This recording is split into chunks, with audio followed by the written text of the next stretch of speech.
স্বাগত জানাই। আজ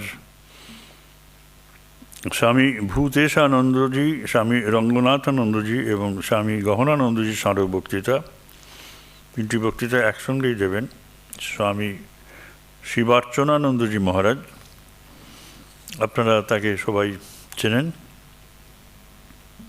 যিনি উদ্বোধন পত্রিকার সম্পাদক ছিলেন এবং বর্তমানে আমেরিকায় যাবার জন্য তিনি মনোনীত হয়েছেন, তিনি যাবেন, সেই জন্য তার তিনি অবসর জীবনযাপন করছেন Ramakrishna Mission Institute of Culture গোলপার্কে আমাদের সঙ্গেই আছেন এবং আমরা তাকে অনুরোধ করেছি যে এই সময়টা তিনি যেন আমাদের ভেতরে তার চিন্তাধারার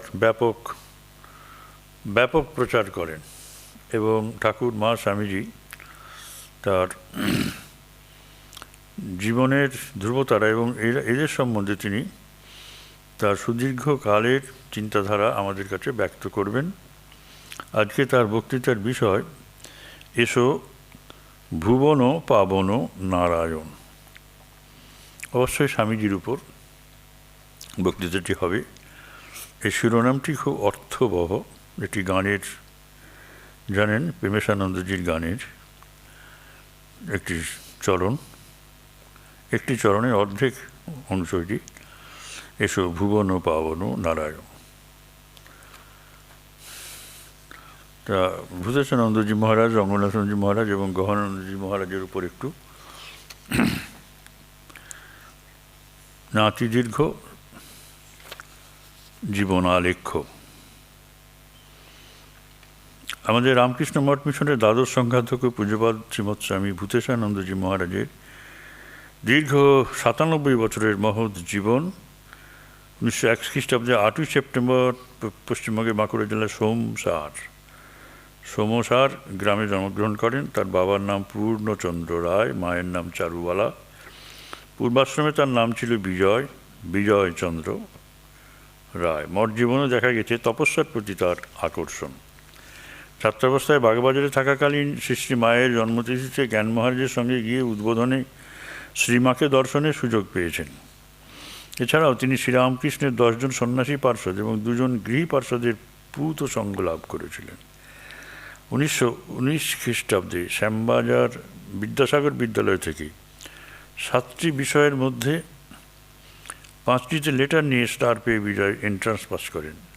1921-এ তিনি প্রথম বিভাগে স্কলারশিপ পেয়ে আইএ পাস করেন। 1923 খ্রিস্টাব্দে বিএ পরীক্ষার শেষ দিন পরীক্ষার হল থেকেই সোজা চলে আসেন বেলুড় মঠে। ওই বছরই মহাপুরুষ মহারাজ বিজয়কে ব্রহ্মচর্য দীক্ষা দেন। নাম প্রিয় চৈতন্য। মহাপুরুষ মহারাজের কাছে সন্ন্যাস দীক্ষা। 1923 খ্রিস্টাব্দ থেকে তিনি নিয়মিতভাবে মঠ জীবন শুরু করেন। মঠ জীবনের প্রথম পর্বে 12 বছর ধরে পূজনীয় স্বামী শুদ্ধানন্দজি মহারাজের কাছে তিনি শাস্ত্র অধ্যয়ন করেছিলেন। তিনি মঠের সকল সাধু ব্রহ্মচারীকেও শাস্ত্র অনুশীলনে প্রেরণা দিতেন। তার জীবন ছিল জ্ঞান, কর্ম এবং ভক্তির এক সুষম সমন্বয়। ঢাকা, শিলং, চেরাপুঞ্জি, রাজকোট আশ্রমটি গড়ে তোলা তার স্মরণযোগ্য কীর্তি। বাংলাদেশের মুক্তিযুদ্ধের সময় যে বিশাল সংখ্যক উদ্বাস্তু ভারতে এসেছিলেন তাদের জন্য বিরাট ত্রাণ কার্য তিনিই পরিচালনা করেছিলেন। 1975 খ্রিস্টাব্দে এপ্রিলে তিনি রামকৃষ্ণ সংঘের অন্যতম সহসংঘাধ্যক্ষ নির্বাচিত হন এবং 1989 খ্রিস্টাব্দে সংঘের দ্বাদশ সংঘগুরু হিসেবে দায়িত্বভার গ্রহণ করেন। 1998 সালে 10ই আগস্ট তিনি মহাসমাধি যুগে রামকৃষ্ণ লোকে যাত্রা করেন। মহারাজের ছিল অসাধারণ রসবোধ। গুরুরূপে তিনি ভক্তদের শ্রী ঠাকুর শ্রী মায়ের শ্রীপদে নিবেদন করেছেন। বারংবার বলেছেন শ্রীরামকৃষ্ণ পার্শ্বদেরা সকলেই শ্রীরামকৃষ্ণকেই একাধারে গুষ্ট এবং গুরু এবং ইষ্ট বলতেন। সেই অনুসারে তার সংঘের গুরুরা যারা দীক্ষা দেন কেউ নিজেকে গুরু বলে জাহির করেন না। তারা নিজেদের শ্রীরামকৃষ্ণের সাধনার ধারার ধারক এবং বাহক মাত্র মনে করেন। আজ এই ভূতেশানন্দজি স্মারক বক্তৃতা ডক্টর গৌর দাসের অর্থানুকূল্যে আয়োজিত। স্বামী রঙ্গনাথানন্দজি মহারাজ 1908 খ্রিস্টাব্দে 15 ডিসেম্বর কেরালা রাজ্যের ত্রিচুরের নিকটবর্তী ত্রিক্কুরে জন্মগ্রহণ করেছিলেন। মাত্র 17 বছর বয়সে মহীশূরের রামকৃষ্ণ মিশন আশ্রমে তিনি যোগদান করেন। 1926 খ্রিস্টাব্দে পূজ্যপাদ শ্রীমৎ স্বামী শিবানন্দজি মহারাজের কাছে মন্ত্র দীক্ষা লাভ করেন। 1929 খ্রিস্টাব্দে ব্রহ্মচর্যে অভিষিক্ত হন। 1933 খ্রিস্টাব্দে তিনি পূজ্যপাদ মহাপুরুষ মহারাজের কাছে সন্ন্যাস দীক্ষা লাভ করেন। স্বামী বিবেকানন্দের পরে বেদান্ত এবং বিজ্ঞানের সমন্বয় সাধন সম্ভবত তারই শ্রেষ্ঠ কীর্তি। তিনি বিজ্ঞান এবং ধর্মের মধ্যে কল্পিত ভেদরেখা মুছে দিয়েছিলেন। তার এহেন মহতী প্রচেষ্টার উৎকৃষ্ট উদাহরণ হল 3টি প্রধান উপনিষদের উপর রামকৃষ্ণ মিশন ইনস্টিটিউট অফ কালচারে তার প্রদত্ত বক্তৃতাবলী সম্বলিত দ্য মেসেজ অব দি উপনিষদ নামক মূল্যবান গ্রন্থ। একই মহতী প্রচেষ্টার উজ্জ্বল সাক্ষ্য বহন করে তার আরও কয়েকটি মূল্যবান রচনা, যেটা social responsibilities of public administration, enlightened citizenship and democratic administration in the light of practical Vedanta.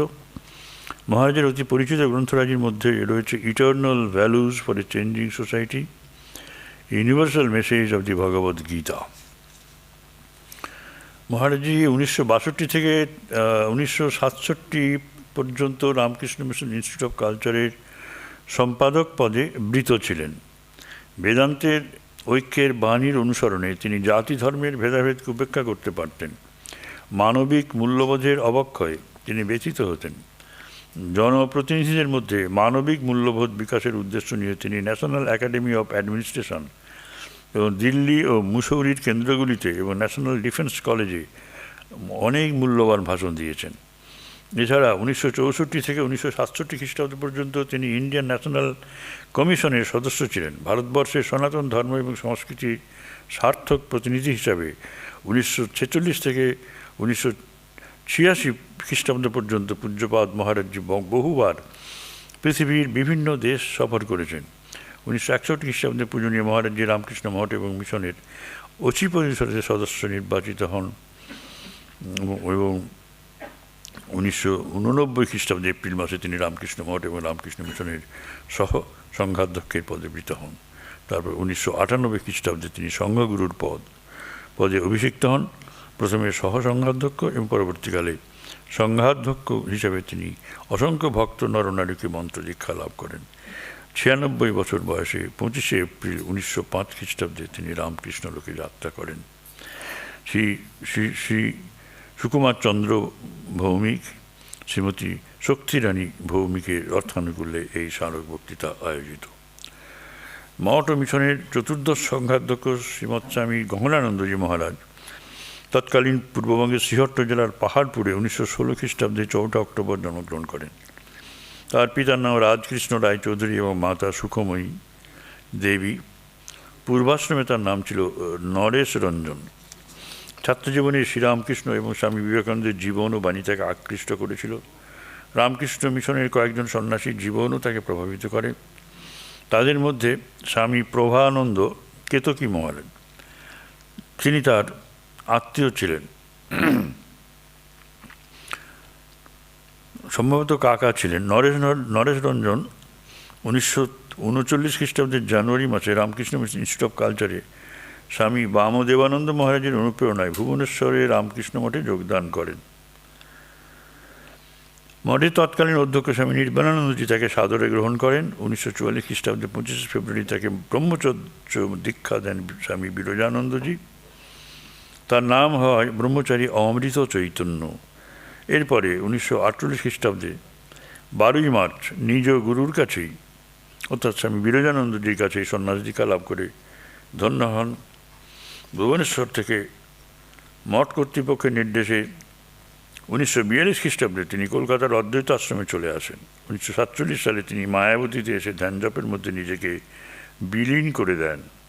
1953 খ্রিস্টাব্দে তিনি মেঘালয়ের শিলং আশ্রমে যুক্ত হন। 1958 খ্রিস্টাব্দে স্বামী গহনানন্দজি কলকাতার শিশুমঙ্গল চিকিৎসালয়ে আসেন রামকৃষ্ণ মিশন সেবা প্রতিষ্ঠানে। 1958 থেকে 1963 খ্রিস্টাব্দ পর্যন্ত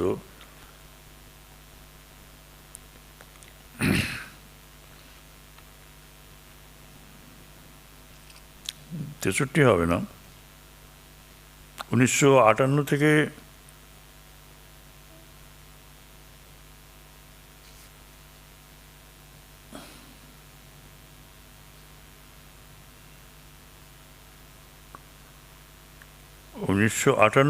27 বছর,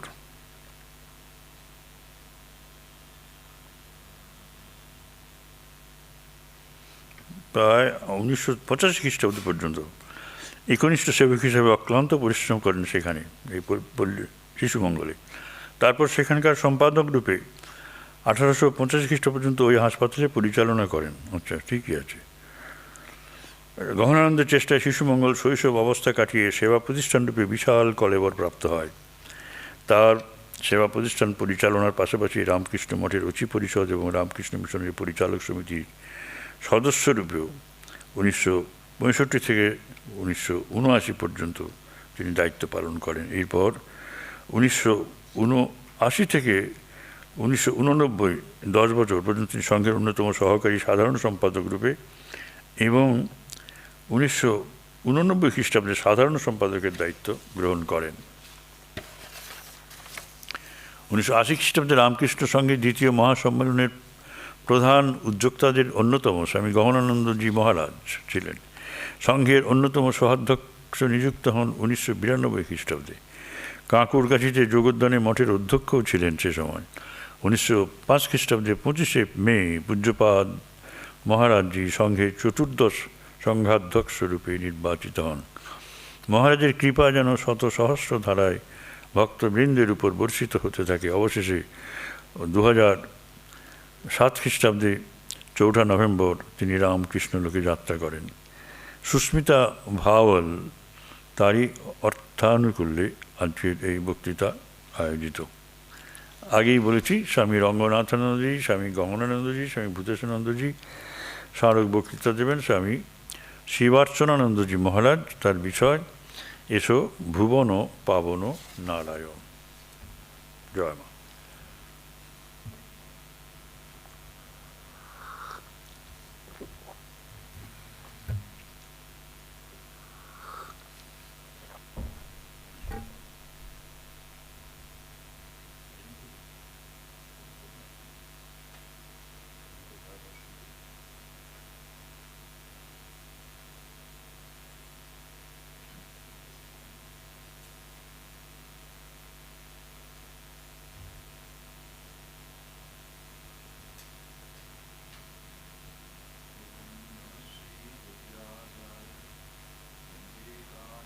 सूरये सच्चित् सुखस्वरूपाय स्वामिने तापहारिणे।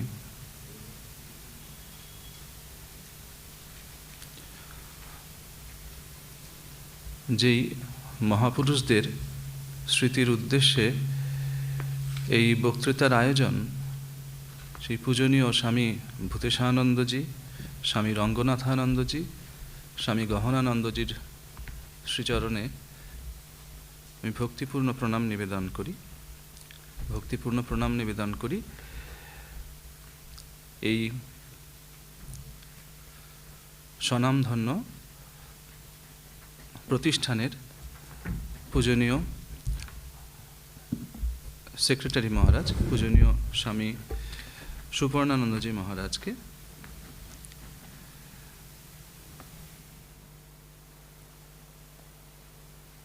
সকলকে, সামনে যে সকল শ্রোতা বসে আছেন তাদের সকলের উদ্দেশ্যে এবং যারা অনলাইনে এই বক্তৃতা আজকে অংশগ্রহণ করছেন তাদের সকলকে আমি শুভেচ্ছা ও নমস্কার জানাই। আজকের বক্তৃতার বিষয় স্বামীজির উপরে। এর একটি আমরা শিরোনাম দিয়েছি, এসো ভুবন পাবন নারায়ণ।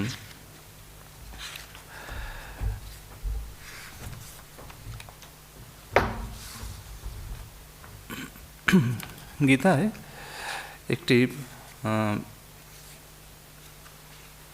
চতুর্থ অধ্যায়ের শ্লোকে, নবম শ্লোকে শ্রী ভগবান বলছেন, জন্ম কর্ম চমে দিব্যম এবং ইয়ো বেত্তি তত্ত্বতঃ ত্যক্ত্বা দেহং পুনর্জন্ম নৈতি মামেতি সূর্জুনা।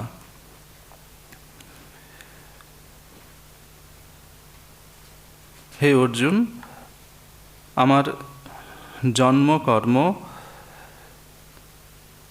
অতি দিব্য ভাবান্বিত। যিনি এটিকে যথার্থত জানেন, তত্ত্বত জানেন, তিনি এই দেহকে ত্যাগ করে কখনো পুনর্জন্ম তিনি পান না, তিনি আমাকেই প্রাপ্ত হন। তো এই শ্লোকের উপরে অনেক মনীষী, অনেক পণ্ডিত সুন্দর সুন্দর টিকা লিখেছেন। কিন্তু ভাবটি হলো এই যে তত্ত্বত জানা, তাকে তত্ত্বত জানলে, তার যে দিব্য কর্ম, এই সকল তত্ত্বত জানলে তার লীলা ধ্যানে যে আনন্দ পাওয়া যায় সেটি একটু গভীরতা প্রাপ্ত হয়। যেমন এক জায়গায় বলা হচ্ছে যে যদি আমরা জানি যে রাবণ, কুম্ভকর্ণ এরা সকলে রাম অবতারে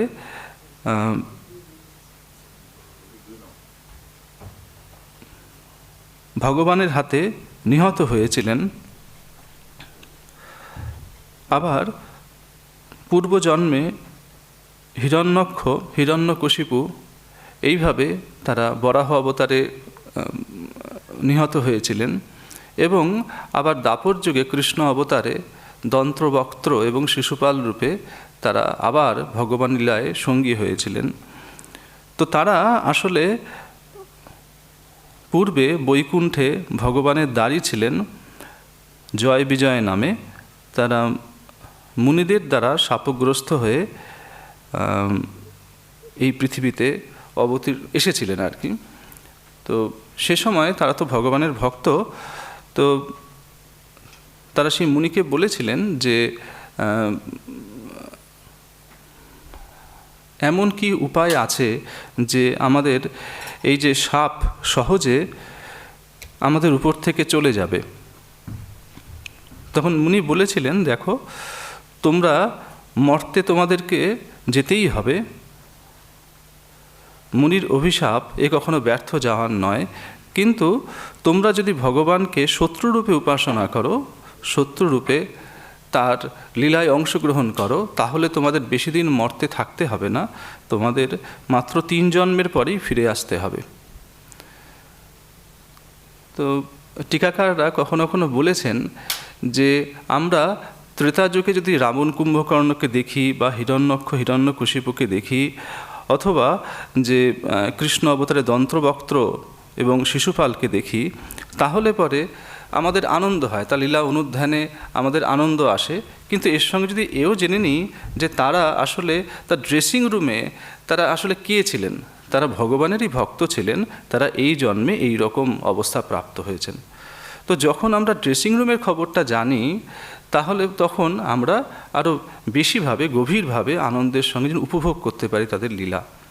অথবা ধরা যাক কোনো অভিনেতা, তিনি চমৎকার অভিনয় করছেন, আমরা দেখে দর্শকেরা সকলে প্রশংসা করছেন, বাহবা দিচ্ছেন, কিন্তু যদি তারা জানেন যে আসলে এই যে অভিনেতা, তিনি তার জীবনে এই ধরনের অবস্থায় এর আগে অনেকবার পড়েছেন, তারা এই জীবনের অভিজ্ঞতা যেহেতু তার আছে, এই জন্য তারা যখন অভিনয় করছেন তখন সেটা আরও সুন্দরভাবে ফুটাতে পেরেছেন।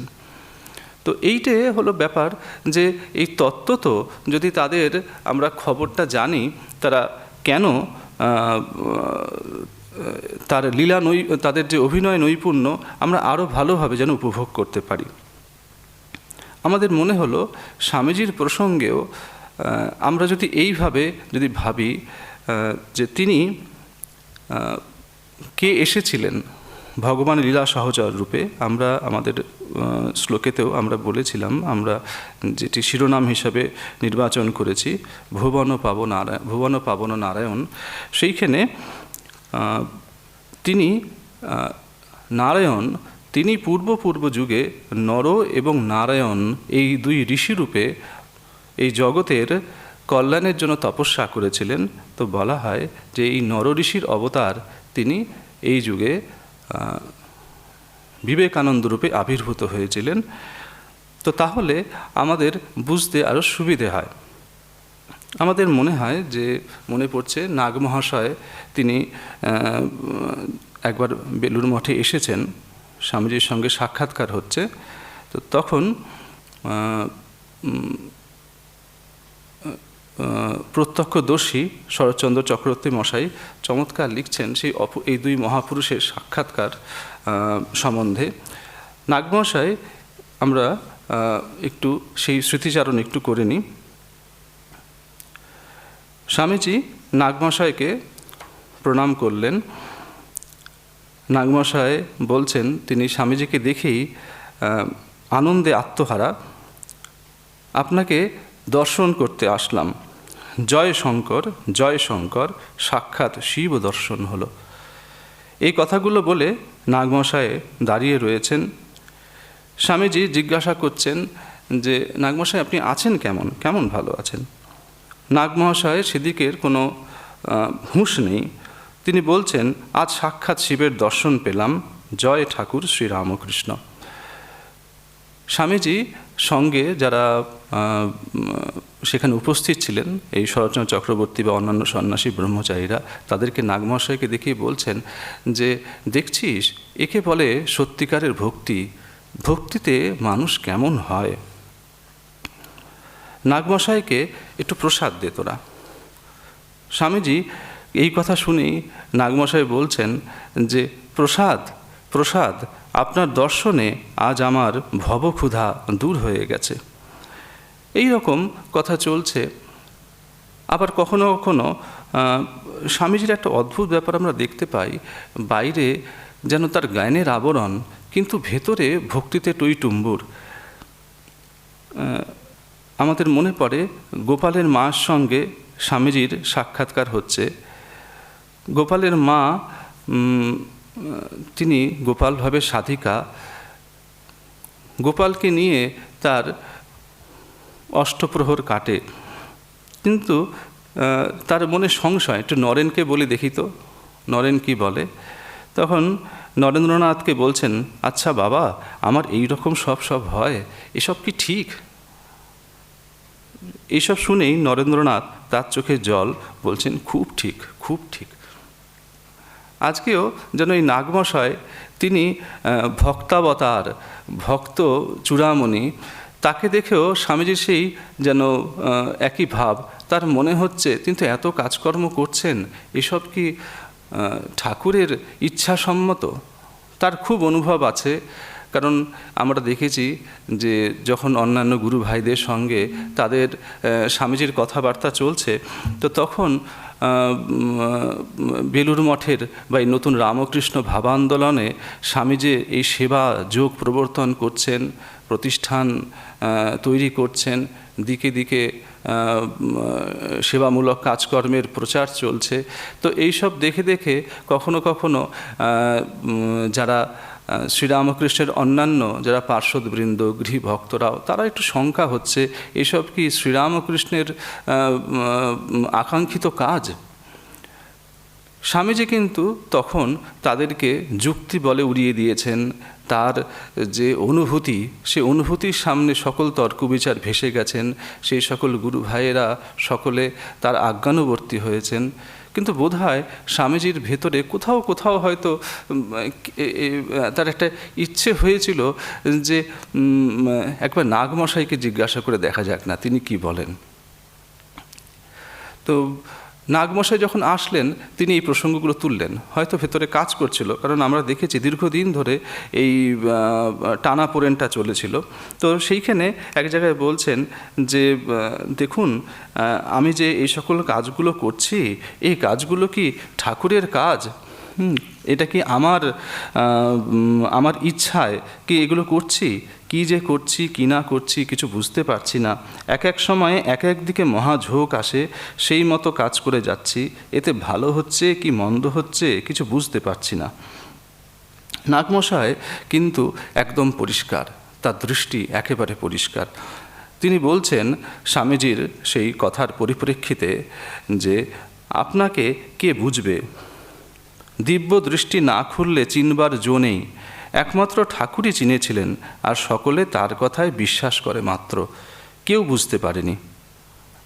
আবার স্বামীজি বলছেন যে আমার একমাত্র ইচ্ছা এই দেশটাকে জাগিয়ে তুলি।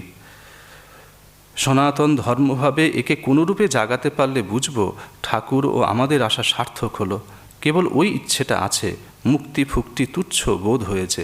আপনি আশীর্বাদ করুন যেন কৃতকার্য হওয়া যায়।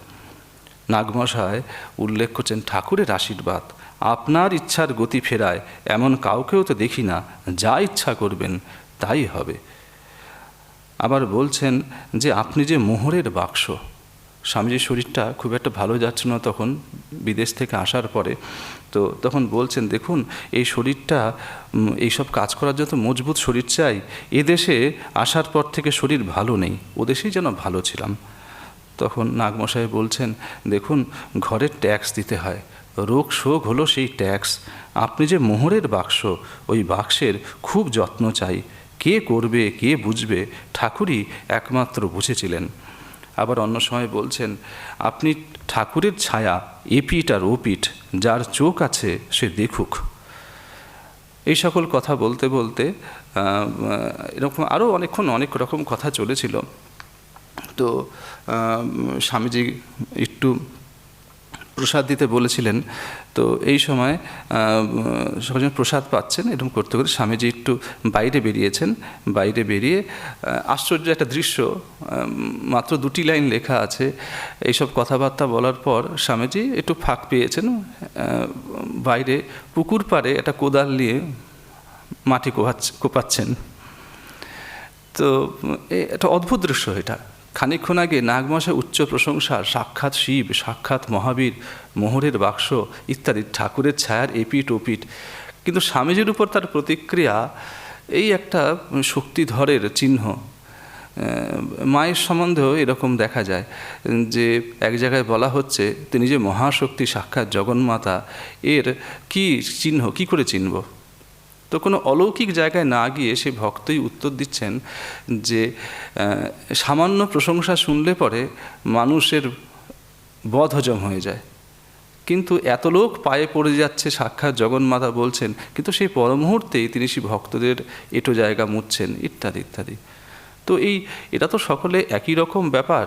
তো স্বামীজির মধ্যেও যেন সেই একটা তার আভাস আমরা যেন চকিতে নজরে পড়ে গেল। এই সামান্য যে প্রত্যক্ষদর্শীর যে স্মৃতি চিত্রটি এখানে অঙ্কিত রয়েছে, তিনি মাটি কোপাতে শুরু করছে সকল কথা শুনে।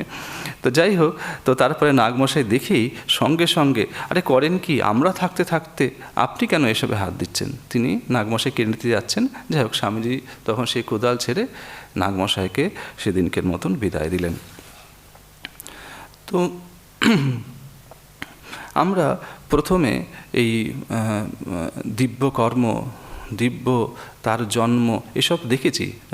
ভুবনেশ্বরী দেবীর, শিবের ওখানে পুজো দেওয়া, তারপর তারক মহারাজ, মহাপুরুষ মহারাজ একবার দর্শন হয়েছিল, একসঙ্গে শুয়েছিলেন। রাত্রিবেলা হঠাৎ করে ঘুম ভেঙে যায় মহাপুরুষ মহারাজের। পাশেই তখন নরেন্দ্রনাথ স্বামীজি, যুবক স্বামীজি শয্যায় রয়েছেন। তখন দেখছেন চারপাশে যেন শিবের আকৃতি, যে তারা বলা হয় যে ভৈরব মূর্তি, তারা ওই স্বামীজিকে চারপাশে ঘিরে রয়েছে, যেন তাকে পাহারা দিচ্ছেন এরকম। তো এইগুলো এক ধরনের কথা। এক জায়গায় স্বামীজি বলছেন, আপনারা যদি বাণী রচনা নবম খণ্ড শেষের দিকে উক্তি সঞ্চয়ন আছে, সেইখানে এই ধরনের এক জায়গায় কথা আছে যে স্বামীজি বলছেন মোহাম্মদ বা বুদ্ধ মহান ব্যক্তি ছিলেন, কিন্তু এতে আমার কি? এর দ্বারা আমার কি কিছু ভালো বা মন্দ হবে? আমাদের নিজেদের তাগিদে এবং নিজেদের দায়িত্বেই নিজদিগকে ভালো হতে হবে। তো স্বামীজি ছিলেন এই রকমই আর কি। যে বললেন একজন বুদ্ধ জন্মেছেন, খ্রিস্ট জন্মেছেন, বা তার নিজের কথাই একজন রামকৃষ্ণ বিবেকানন্দ জন্মেছেন, তাতে আমাদের কি, তাতে আমার কি? স্বামীজিরই মুখের কথা। তিনি বললেন আসল ভাবটি হলো কি, যে এদের থেকে প্রেরণাটা তাদের কাছে যেন তাদের থেকে নিতে হবে, নিজের দায়িত্বে নিজ জীবন গঠনে সেটা কাজে লাগাতে হবে। স্বামীজির জীবনে এটি ছেড়ে দিলেও, ওই আমরা ইচ্ছা করে এই কথাগুলি বললাম যে ওই ব্যাকগ্রাউন্ডের যদি পরিচয়টা না জানা থাকে, আমরা সেই কথা একটু বলে নিলাম। কিন্তু তিনি যখন নরেন্দ্রনাথ দত্ত রূপে, সিমলায় বিশ্বনাথ দত্তের ছেলে রূপে তিনি যখন জন্মেছেন, তাকে কত রকম প্রতিকূলতার সম্মুখীন হতে হয়েছে। তো সেইখানে তার শিবত্ব কীরকম বজায় থাকে। তিনি যে মহাবীর, এই মোহরের বাক্স বললেন আমাদের নাগমহাশয়, সেটা কিভাবে যাচাই করব?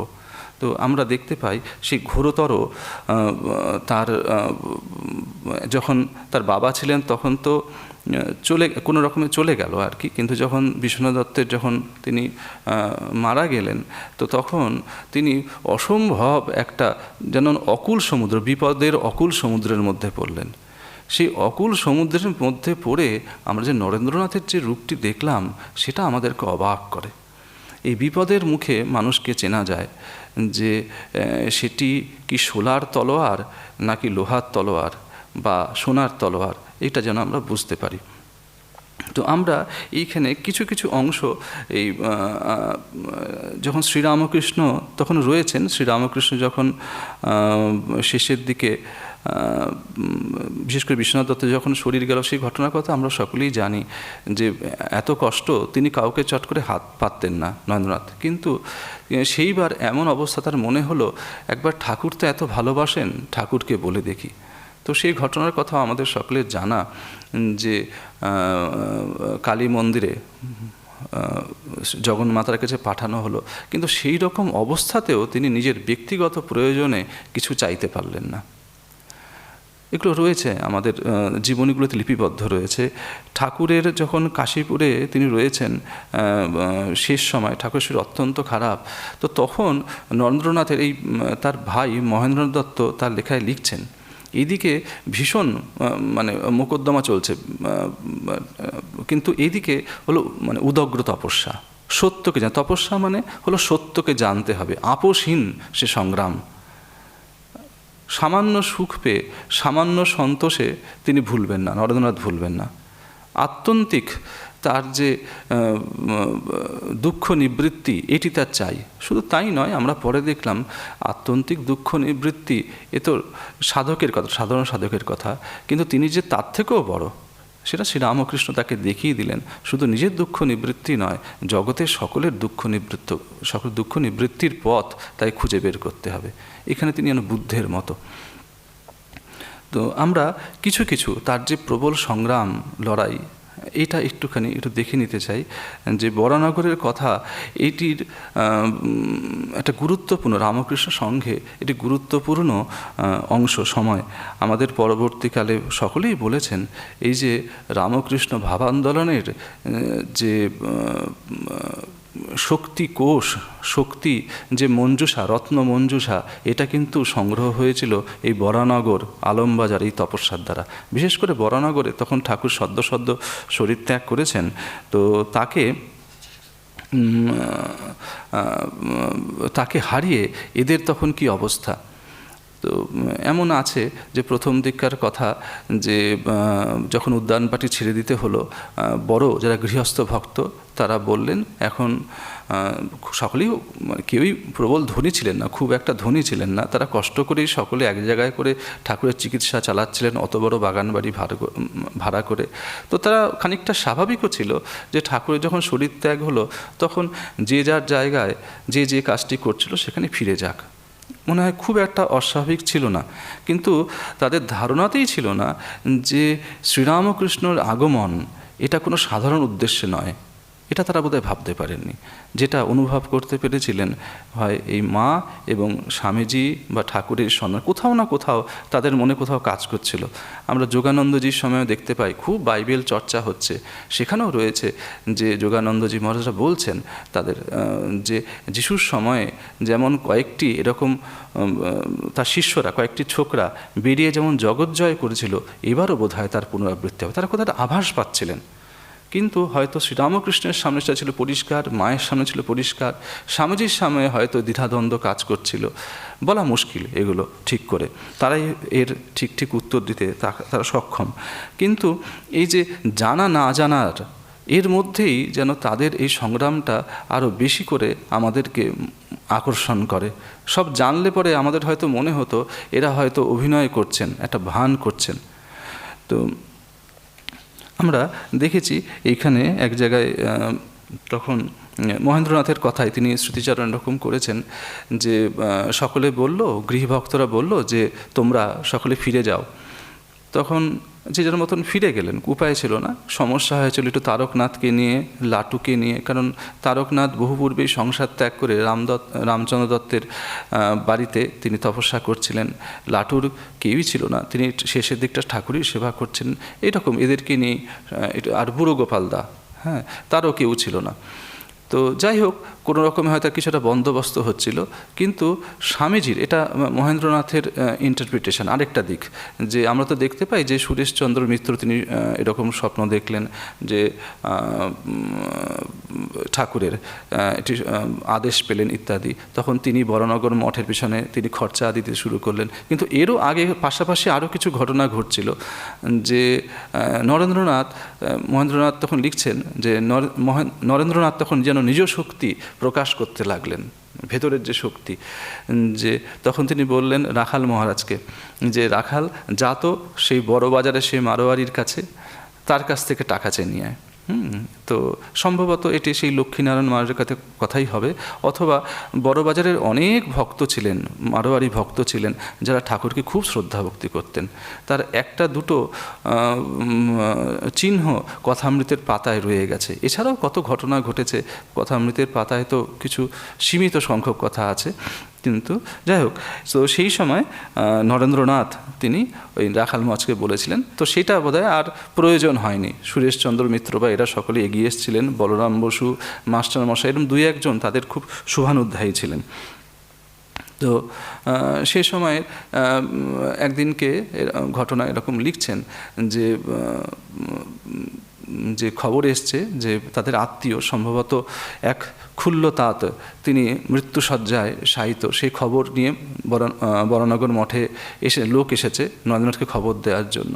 তো যখন তিনি ফেরত যাচ্ছেন, তখন এই মহেন্দ্রনাথ বলছেন সে দৃশ্য, যে গাড়িতে সকলে উঠলেন, সামনে সম্ভবত মহেন্দ্রনাথ বসেছেন এবং কালী বেদান্তি বসছেন, পিছনে যোগানন্দজি হয়তো হবেন এবং স্বামীজি, এরকম মোটামুটি সকলে নেমে বসছেন। তো নরেন্দ্রনাথ তখন সুন্দর স্তোত্র আকারে তিনি নির্বাণ শতকম ধরেছেন, যে আমার জন্ম নেই, আমার মৃত্যু নেই, আমার মাতা পিতা বন্ধু ইত্যাদি নেই, আমি চিদানন্দরূপ, আমি শিব, আমি শিব। তখন মহেন্দ্রনাথ লিখছেন যে নরেন্দ্রনাথ যখন যে সুরলহরী তুললেন ওই শোকে, হ্যাঁ, তখন মনে হচ্ছিল যে সত্যি সত্যি প্রতিটি জ্যোতি চিহ্ন, প্রতিটি শব্দ এমনভাবে উচ্চারিত হচ্ছিল যেন হৃদয়ের ভেতরে অনুভব থেকে আসছিল। সাধারণ আমরা অনেক সময় সুর জানি, লয় জানি, গান জানি, কিন্তু কথায় সেই জোর থাকে না। নরেন্দ্রনাথের ওই পিছনে এই যে তার জীবনে যে গভীরতা, তার যে অনুভব, তপস্যার অনুভূতি, যেন সেই কথাগুলো জোর দিচ্ছিল বলে সেটি শুনতে শুনতে প্রত্যেকেরই মন যেন কোনো ঊর্ধ্ব পথে ধাবিত হতে শুরু করলো। এরকম আরও কীরকম ঘটনা রয়েছে, যে এক জায়গায় এরকম বলছেন যে নরেন্দ্রনাথ তখন কখনো কখনো এই রামতনু বসুর গলি, রাস্তার উপরে তাদের যে বাড়ি, নিজেদের বাড়ি পৈতৃক, সেখানে আসতেন। টাকা পয়সার নিহাত অভাব, তো জায়গাগুলোর নাম একটু মনে নেই, সম্ভবত এই রাজপথে ওই 1 আনা মতন লাগতো একটা নির্দিষ্ট স্টপেজে ঘোড়ার গাড়ি করে আসতে, ওই ছ্যাঁকড়ার গাড়ি আর কি করে আসতে। তো টাকার এত অভাব, ওই বাক্সের উপরে বসলে পরে, ওই ছ্যাঁকড়া গাড়ির যে বাক্স তার উপরে বসলে পরে একটু কম পয়সা লাগলো, 2-3 পয়সায় আসা যেত। তো ওই সম্ভবত গরানহাটার মোড় থেকে এই বরানগর মোড় পর্যন্ত যখন গিরিশচন্দ্রের বাড়িতে যাচ্ছেন বা ওই বলরাম বসুর বাড়িতে যাচ্ছেন, তখন সাধারণত এইভাবে তিনি যাতায়াত করতেন। তো এরকম বলছেন, তখন তাকে দেখে চেনা যেত না, নরেন্দ্রনাথকে দেখে। তো বন্ধু বান্ধবরা ভাবতো এই তো একজন উকিলের ছেলে, তার অবস্থা এত ভালো ছিল, শেষমেশ নরেন্দ্র পাগল হয়ে বেরিয়ে গেল। এই ছিল সাধারণ মানুষের কথাবার্তা। এত বছর বন্ধুরা বলতো এমন গানটা মাটি করে গেল, এত বছর গানটা শিখে গলা সেধে সব মাঠে মারা গেল, এই রকম সকল কথাবার্তা। আর নরেন্দ্রনাথের চেহারাটা কীরকম একটু বর্ণনা দিচ্ছেন। সমস্ত দিনরাত জপ ধ্যান করা, শরীরের প্রতি কোনো লক্ষ্য নেই, গায়ে ধুলো কাদা মাখা, বড় বড় নখ, মাথায় ঝাঁকড়া ঝাঁকড়া উড়ি খুঁড়ি চুল, তাতে কত ধুলো কাদা রয়েছে কোনো হুঁশ নাই, কোনো লক্ষ্য নাই। শরীর কৃশ রোগা হয়ে গেছে, চোখের কোল বসে গেছে, মনটা যেন শরীর ছাড়িয়া কোথায় চলিয়া যাইতেছে। অনেক কষ্টে দেহের ভিতর মন আনতে হচ্ছে। ঘোর তীব্র তপস্যা, বৈরাগ্য, জগতের কোনো জ্ঞানই নেই। এইরকম রয়েছে যে কাছেই বরানগর মঠের কাছেই শ্মশান ঘাট, সেখানে শুধু নরেন্দ্রনাথ কেন, তার উৎসাহে সকল তার গুরু ভাইরা সেখানে গিয়ে উপস্থিত হতেন। সেখানে এরকম রয়েছে যে শবযাত্রীরা তারা এরকম মৃতদেহ সঙ্গে করে নিয়ে এসেছে, গিয়ে তারা দাহ কার্য সম্পন্ন করেছে, অগ্নি প্রদান করেছে, অগ্নি নিভিয়ে চলে গেছে, কিন্তু যুবক সন্ন্যাসীরা তখনও সেই এক আসনে বসে জপ করতে লাগছেন। সেই সময়ে বৈরাগ্য সাধন ভজনের এমন এক বন্যা চলছে যে দিক শূন্য, কোথায় দিক পবনের হুঁশ নাই। মহাত্মা লিখছেন, বায়ু কোন দিক থেকে বইছে বা বইছে না, কোনটা কোন দিক কোনো হুঁশ নেই, স্নানাহারের কোনো ঠিক নেই, সর্বদা ধুলা মানে ওই বিভূতি ধুলো গায়ে, কখন একটুখানি গঙ্গায় একটা ডুব দিয়ে নিয়ে আসলেন। একটু মজার ঘটনাও একটু রয়েছে। মজার ঘটনা বলতে মজার ঘটনা ঠিক নয়,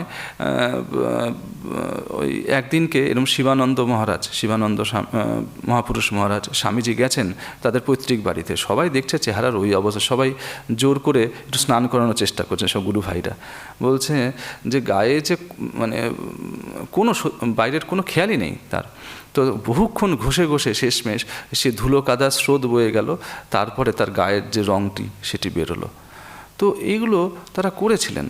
হ্যাঁ, শুধু এই রকম নয় যে ওই বলছেন যে অহরহ সাধন ভজন তপস্যা শাস্ত্র অধ্যয়ন, এর মধ্যেই যেন ওই ভবিষ্যতের তাদের খুব সাধারণ কাজের জন্য জন্মাননি এই বোধটা তাদের মধ্যে খুব কাজ করতে শুরু করত। খুব অদ্ভুত ছিল তাদের এইসব ব্যাপার। তো আমরা দেখি যে এর মধ্যেও স্বামীজির অদ্ভুত মন, যে এদিকে টাকা পয়সা নেই, এদিকে তার এক বন্ধু তিনি বিবাহাদি করেছেন, তার অবস্থা খারাপ, কিন্তু নরেন্দ্রনাথ তার মধ্যেও কোন ভক্তের কাছে চেয়ে 30টি টাকা সংগ্রহ করেছেন, করে সেই বন্ধুকে দিচ্ছেন। হ্যাঁ, তো আবার এক জায়গায় এরকম বলছেন, মানে গুরু ভাইদেরকে তিনি উৎসাহ দেওয়ার জন্য বলছেন যে পরমহংসদেব এত তপস্যা করলেন, তিনি 16টা আং করলেন, আমরা কি একটাও করব না? তিনি সাধন ভজনের সময় কত কি করলেন। সেই যে ওখানে ছিল না যে ম্যাথরের যেখানে থাকতেন, তারা যেখানে থাকতেন সেখানে গিয়ে ঠাকুর রাত্রিবেলা গিয়ে সকল পরিষ্কার শৌচস্থান পরিষ্কার করে আসলেন। তো তিনি আমরা কি তার কিছুই করব না? ব্যাস, এই নরেন্দ্রনাথের প্রেরণা পরদিন থেকেই অন্য চিত্র। ওই বরানগর মঠে গুরু ভাইদের মধ্যে গোপনে প্রতিযোগিতা পড়ে গেল, কে কার রাত্রিবেলা থাকতেই উঠে সকলে শৌচস্থান পরিষ্কার করে রাখছেন, যে ওই হুকোর জলটা মাঝে মাঝে অজ্ঞাতে পরিবর্তন করে রাখছেন। তো এই জন্য প্রতিযোগিতা চলছে, যে সবার মধ্যে একটা ভাব যে শ্রীরামকৃষ্ণের সেবা করাও যা, শ্রীরামকৃষ্ণের সন্তানদের সেবা করাও তা। তো এই যে ভেতরে গুরু ভাইদের মধ্যে এই মানে অপূর্ব ভালোবাসার বন্ধন এবং তার পিছনে একটা আধ্যাত্মিক ভিত্তি, এইটি যেন রামকৃষ্ণ সংঘের এই ভিত্তি গড়ে দিচ্ছিল। এগুলো সমস্ত সকলে কয়টি ঘটনাই বা লিপিবদ্ধ আছে, এমন কত অজস্র ঘটনা ঘটেছে। এরকম মনে পড়ে যে আরও একটি কথা তিনি লিখেছেন, যে তখন নরেন্দ্রনাথের ও কথা মানে তার যে কী অবস্থায় পড়েছেন তা বলে বোঝানোর নয়। এদিকে মোকদ্দমা চলছে, এদিকে আবার নতুন এই মঠটি গড়ে উঠেছে, এদিকে গুরু ভাইদের সামলাচ্ছেন ত্যাগ তপস্যার জীবন, কিন্তু ওইদিকে মোকদ্দমার খরচা জোগাড়ের জন্য তিনি হন্যে হয়ে ঘুরছেন। তো এই যে ভালোবাসা এমন, এই শরৎ এবং শশীর, তারা একদিনকে নরেন্দ্রনাথকে বললেন, ভাই নরেন, তুমি একটু বলো না, আমরা তাহলে একটু যাই বাইরে, দিনের বেলাটা আমরা একটু বালির কোনো স্কুলে মাস্টারি করি না, সেখান থেকে যেটা পাবো তোমার একটু খরচা চলবে। তো এই রকম তাদের, কিন্তু সেটি আর করতে নরেন্দ্রনাথ শেষ তাদেরকে তা করতে দিলেন না, বললেন সব হয়ে যাবে, তোরা এত চিন্তা করিস না। তো এই রকম ছিল তাদের ভেতরকার টান। তো যাই হোক, এইরকম যে নরেন্দ্রনাথ, তিনি তারপরে পরিব্রজ্যায় ধীরে ধীরে বেরোলেন, ভারতের অগণিত নরনারীর কষ্ট দুঃখ তিনি নিজে চোখে দেখলেন, হৃদয় অনুভব করলেন। আমাদের সাধারণ সমাজ সংস্কারকের মতন স্বামীজির দৃষ্টি নয়, তারা বই পড়তে পারেন, কিন্তু দিনের পর দিন পায়ে হেঁটে কখনো ওই বললাম যে রাজার সম্মান পেয়ে, রাজার কাছেও সম্মান পেয়েছেন, কারণ ওই যে বললেন অগ্নির মতন, তো অগ্নিকে কী করে লুকানো যায়, তিনি নাম পরিবর্তন করছেন, সন্ন্যাসী হয়ে নিজে খ্যাতির বিড়ম্বনা তার কাছে দুর্বিষহ ঠেকছে, তিনি নাম পরিবর্তন করছেন, কিন্তু ওই যেখানেই তিনি গিয়ে কয়েকদিন উপস্থিত হয়েছেন তাকে আর চিনতে কারো বাকি থাকছে না। তো এইভাবে তিনি ওই যে বললাম রাজার দুয়ারে গেছেন, আবার গরিবের কুটিয়ায়কে তিনি আশ্রয় নিয়েছেন, থেকেছেন, সকলের কষ্ট দেখেছেন করে, এই তিনি তারপর কালের স্রোত বয়ে গেল, ধীরে ধীরে তিনি ওই মায়ের কাছে অনুমতি, ঠাকুরের আজ্ঞা পেয়ে তিনি বিদেশে গেলেন।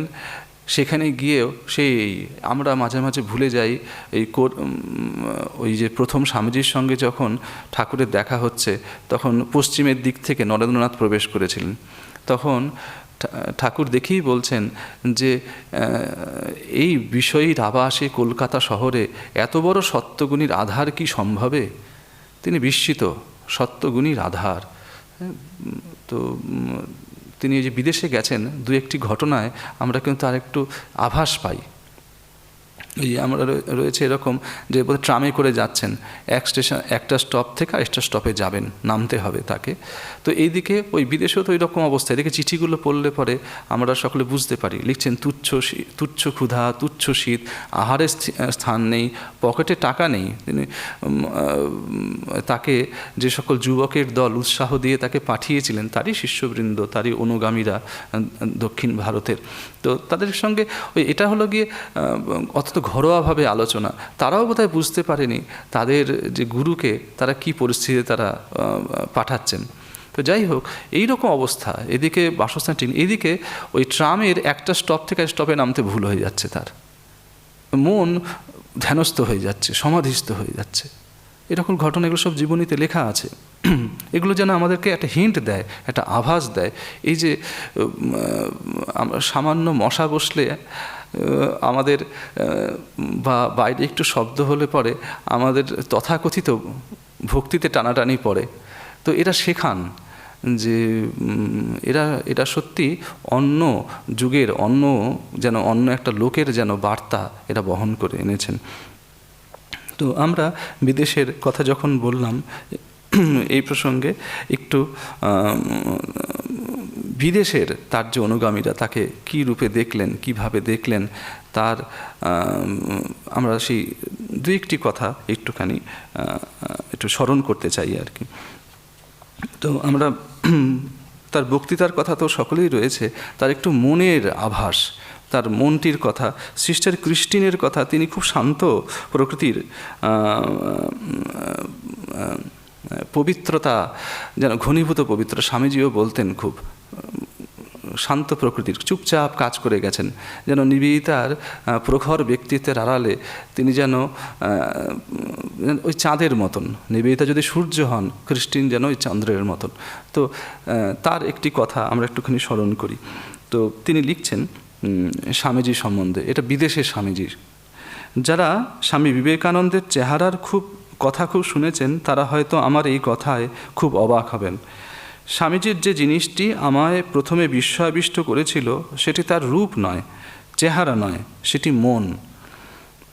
পাশ্চাত্যের মানুষ সাধারণত ভাবেন সাধু সন্ত এবং আধ্যাত্মিক জগতের মানুষ হলেই বুঝি হাড় জিরজিরে হবেন। কিন্তু তেজোদৃপ্ত ওজস্বী ভারতীয় সন্ন্যাসী যখন বক্তৃতা মঞ্চে প্রবেশ করলেন, তখন দেখা গেল সে ধারণা সর্বৈব সত্য নয়। দীর্ণ শীর্ণ চেহারার সাধু সকলেই কল্পনা করতে পারেন, কিন্তু এমন সাধুর কথা কে শুনেছে যার দেহে বজ্রের শক্তি? বাস্তবিক এই অনন্য সাধারণ পুরুষের ভেতর থেকে এমন মহাতেজ খরিত হচ্ছিল যে উপস্থিত সকলেই একেবারে কুঁকড়ে গেলেন। সেই দুর্নিবার তেজের সামনে মাথা তোলে এমন সাধ্য কার? স্বামীজির বক্তৃতা মঞ্চের আসার সেই অবিস্মরণীয় মুহূর্তেই সকলে এই শক্তির স্পন্দন অনুভব করেছিলেন। পরে অবশ্য আমরা এই শক্তির খেলা দেখে ধন্য হয়েছিলাম, কিন্তু তা সত্ত্বেও বলবো, স্বামীজির মন, চিন্তা, এক কথায় তার অন্তর্জগতের আকর্ষণটাই ছিল আমার কাছে সবচেয়ে বেশি। কি আশ্চর্য মননশীলতা, কি অভাবনীয় সব চিন্তা! এমন কোনো শব্দ আমার জানা নেই যা দিয়ে তার সেই মনের ব্যাপ্তি, দীপ্তি বা অলোক সামান্যতার সামান্যতম আভাসও দিতে পারি। অন্যও কি তা পারেন না, কারণ তার মন আর পাঁচজনের, এমনকি যারা প্রতিভাবান বলে সুখ্যাত, তাদের সকলের মনের চেয়েও এতটাই উচ্চভূমিতে বিরাজ করত, যা থেকে স্পষ্টই বোঝা যায় তার মনের গঠনটাই ছিল একেবারে আলাদা। সেই অনন্য মনের চিন্তাগুলি এত স্পষ্ট, এত বলিষ্ঠ এবং এতটাই অতীন্দ্রিয় যে তা কোনো স্থূলদেহীর মস্তিষ্ক প্রসূত বলে বিশ্বাস হয় না। কিন্তু তার এই চিন্তার এই যে অভিনবত্ব, অসাধারণ সূক্ষ্ম মানসিক ভাবতরঙ্গের নিরন্তর প্রক্ষেপণ, তা সত্ত্বেও বলবো তার সব কিছুই আমার বড় আশ্চর্য রকমভাবে আপনার বলে বোধ হয়েছিল। যেন এসব কিছুর সাথে আমি বহুকাল পরিচিত, নিজের মনেই তাই বলে উঠলাম, এই মনটি আমার খুব চেনা। এই হলো যারা ওই স্বামীজির এই হলো অন্তরঙ্গতা, যে এই প্রথম দেখা, কিন্তু এই কথা, এই চিন্তা, এ যেন আমার খুব চেনা। হ্যাঁ, এই যুগ যুগান্তর যেন তার সম্পর্ক আপনার বোধ। আমরা বক্তৃতার কথাও একটু না বললেই নয় স্বামীজির। তো এটিও হলো ভগিনী দেবমাতা একটু কথা বলছেন স্বামীজির সম্বন্ধে। তো তিনি বিভিন্ন জায়গায় যেখানে শুনতেন ভালো বক্তা, সে আমলে বোধ হয় সকলেরই স্বামীজির কাছে, বিশেষত যারা এসছেন, জোসেফিন ম্যাকলাউড, বেটি স্টার্জিস, পরবর্তীকালে বেটি লেগেট, সেটা দেবমাতা, এরা তখন কিছু একটা সন্ধান করছিলেন, কিছু একটা খুঁজছিলেন, যেটা ততদিন সে সময় পাশ্চাত্য দেশে প্রচলিত যে সকল পণ্ডিতেরা, অধ্যাপকেরা তাদের বইয়েতে, তাদের বক্তৃতায় যে সকল বলছিলেন, তাদের ভালো লাগছিল, কিন্তু যেন ভেতরকার তৃষ্ণা নিবারণ করতে পারছিল না, খুঁজে বেড়াচ্ছিলেন। তো এই দেবমাতা, সেটা দেবমাতাও এরকম। তিনি লরা গ্লেন, তিনি বিদেশিনী। তো তিনি এক জায়গায় লিখছেন, তিনি এক জায়গায় এরকম হঠাৎ একটা সাদামাটা বিজ্ঞাপন তার নজরে পড়ল, আগামী রবিবার বিকেল 3টের সময় বিবেকানন্দের বক্তৃতা, বিষয় বেদান্ত, এবং পরবর্তী রোববার আবার আরেকটা বক্তৃতা, তার বিষয় যোগ কী।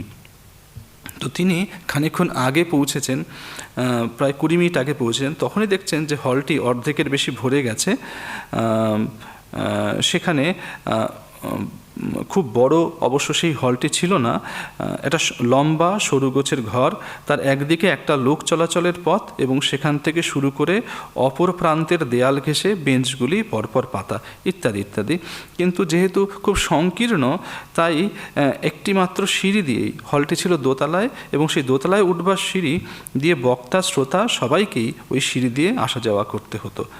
যখন আস্তে আস্তে ঘড়ির কাঁটা 3টের দিকে এগোচ্ছিল, তখন দেখলেন যে হলটি কানায় কানায় ভরে গেছে। সিঁড়ি, জানালার চৌকাঠ, রেলিং কোথাও বাদ নেই, এমনকি একতলার প্রবেশপথেও বহু লোকের জটলা। এই আশায় যে যদি বক্তৃতার মৃদু প্রতিধ্বনিও বাতাসে ভেসে আসে, যদি 2-1টি কথাও শোনা যায়। তো এদিকে লোকের মধ্যে চলছে জটলা, অল্প অল্প ফিসফাস কথাবার্তা ইত্যাদি ইত্যাদি। এমন সময় ভারী চমৎকার বর্ণনা দিচ্ছেন, সিঁড়িতে কার যেন পায়ের আওয়াজ শোনা গেল। ধীর শান্ত পদবিক্ষেপে কেউ যেন উপরে উঠে আসছেন। আর কি আশ্চর্য, মুহূর্তের মধ্যে শ্রোতাদের সব কলগুঞ্জন থেমে গেল। রাজকীয় ভঙ্গিতে মাথা উঁচু করে মঞ্চে এসে দাঁড়ালেন স্বামী বিবেকানন্দ। শুরু করলেন তার বক্তৃতা। তার বাণীর তরঙ্গ প্রবাহে আমার স্মৃতি, স্থানকাল পাত্রের যত আপেক্ষিক চেতনা সব মুহূর্তে কোথায় ভেসে গেল। অসীম শূন্যতার মধ্যে কেবলমাত্র একটি কণ্ঠস্বরই যেন ধ্বনিত প্রতিধ্বনিত হতে লাগলো। আমার তখন মনে হলো হঠাৎ যেন আমার সামনে একটা বন্ধ দরজা খুলে গিয়েছে, আর তার ভেতর দিয়ে আমি এমন এক রাজপথে এসে পড়েছি যার প্রতিটি ধূলিকণায় অনন্ত প্রাপ্তির ইশারা। সে পথের শেষ কোথায় জানি না, কিন্তু সেই অনন্ত সম্ভাবনা, সেই অতুল প্রতিশ্রুতি জ্যোতির অক্ষরে লেখা ছিল তার বাণী মন্ত্রে। তার অপ্রমেয় ব্যক্তিত্বে তিনি সে পথের সন্ধান দিলেন। অনন্তের বার্তা নিয়ে ওই তো তিনি এখনও দাঁড়িয়ে আছেন। তো সেই পথ ভারী সুন্দর বললেন, এমন একটা পথে পড়লাম যার প্রতিটি ধূলিকণায় অনন্ত প্রাপ্তির ইশারা। তো ভারী চমৎকার তার ভাবনার প্রকাশ দেবমাতার, যে তার প্রতিটি বাণী, প্রতিটি শব্দ, প্রতিটি বাক্য সব কিছুর মধ্যে যেন লুকিয়ে আছে অনন্ত, যেন অনন্তের মোড়ক। আমরা থাকি যে ওই বাইরে হলো যেন ওই বাণীর শব্দটি রয়েছে বাইরে, আর ভেতরে সেই অনন্ত চৈতন্য। ওই বাণীর ভেতর দিয়ে যদি সেই অনন্তের স্পর্শ পাওয়া যাচ্ছে, এই হলো দেবমাতার তার বর্ণনা। তো এই পাশ্চাত্যে তিনি থাকলেন, তার আপন জনেরা তাকে ঘিরে এসে দাঁড়ালো, বিরাগভাজনও তিনি হয়েছেন অনেকের, সে অন্য কথা, অন্য প্রসঙ্গ। তারপর এই দিগ্বিজয়ী বিবেকানন্দ তিনি আবার ভারতে ফিরে আসলেন। চিকাগো ঘটনা এগুলো তো সব রয়েছেই, তো ফিরে আসলেন। তো শরীর ততদিনে ওই তার শক্তি নিঃশেষ করে দিয়েছেন। তিনি বলতেন, আমি তো শুধু বলি না, তার সঙ্গে সঙ্গে আরও কিছু দিই।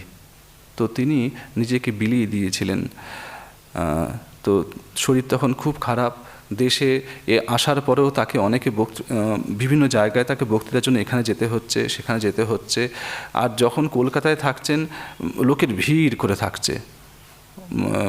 বিভিন্ন সে আমলের আসছেন, কতকে আসছেন, হেমচন্দ্র ঘোষ প্রভৃতি বিপ্লবী নায়কেরা রয়েছেন, লোকমান্য তিলকরা আসছেন, এছাড়াও যারা অজানা। তো তখন ডাক্তাররা মাঝে মাঝেই তাকে বলতেন একটু দূরে চলে যেতে। তো এরকমই একসময় তিনি দেওঘরে আছেন, দেওঘরে গেছেন। এটি রেমিনিসেন্সেস অফ স্বামী বিবেকানন্দ এই বইতে আছে। তো সেখানে সম্ভবত K.S. ঘোষ হবেন সম্ভবত, তার স্মৃতিচারণে আপনারা পেতে পারেন। তো তিনি তখন ছাত্র মাত্র, দেওঘরে একটি স্কুলে পড়েন। তো সেখানে একটি বাড়িতে, জনৈক ভক্তের বাড়িতে স্বামীজি তখন আছেন। দেওঘর অতি স্বাস্থ্যকর স্থান, এর আগেও স্বামীজি সেখানে গেছেন, সেখানে রাজনারায়ণ বসু এদের সঙ্গে সাক্ষাৎকার হয়েছে। তো এখন তিনি বিশ্ববিজয়ী, সকলে তাকে চেনে। তো দেওঘরে যেহেতু কম লোকের বসতি সে সময়, তো একটু নিশ্চিন্ত তিনি হতে পারেন। তো সেখানে আছেন। তো সেখানকে ছোট্ট একটি বর্ণনা, স্বামীজি মাঝে মাঝে ওই নিজের বাড়ি থেকে, নিজের যে বাড়িতে থাকতেন সেখান থেকে বেরিয়ে এগিয়ে যেতেন শহরে একটি প্রান্তে। সেখানে একটি নদী, এখনও সে নদী বয়ে যায়। কেউ ডারোয়া বলে, কেউ দুরোয়া বলে, যাই হোক, যাই তার উচ্চারণ হোক। তো সেই পথে খানিকক্ষণ হেঁটে তিনি আবার বাড়িতে ফিরে আসেন। তো এই কয়েকটি ছেলে তারা খোঁজ পেয়েছে যে এই স্বামী বিবেকানন্দ সেখানে আছেন।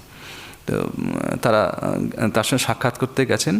তো প্রথমেই দেখতে পাননি, তারা দেখেছেন জনৈক হয়তো তার সেবক, সম্ভবত তারই সাক্ষাৎকার হয়েছে। তাদেরকে জিজ্ঞাসা করছেন যে গিরিশ ঘোষের সঙ্গে, এই স্বামী বিবেকানন্দের সঙ্গে কি আমাদের সাক্ষাৎ হতে পারে?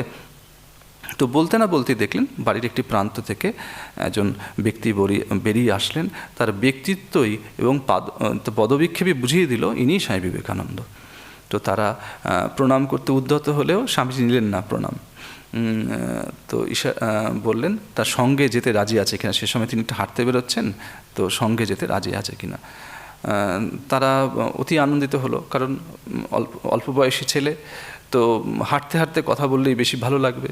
তো তারা বেরোলেন, বেরিয়ে নানা রকম কথাবার্তা হচ্ছে। তারা ভেবেছিলেন একটুখানি বেদান্তের কথা বলবেন স্বামীজি, এই কথা মনে পড়ে গেছেন। তো কিন্তু স্বামীজি একবারও বেদান্তের নাম করলেন না, বরঞ্চ কী করে স্বাস্থ্য ভালো হবে, কী করে শরীর চর্চা করতে হবে, এই সব কথাই বেশি করে তাদের সঙ্গে বলছিলেন। তো এরকম করতে করতে স্বামীজির হঠাৎ নজরে গেল ওই ছেলেটির, একটি ছেলের জুতোর দিকে। দেখলেন জুতোর ফিতেটা ঠিকমতো বাঁধা হয়নি। তো তখন তিনি বললেন, ওটা ঠিক করে বাঁধো।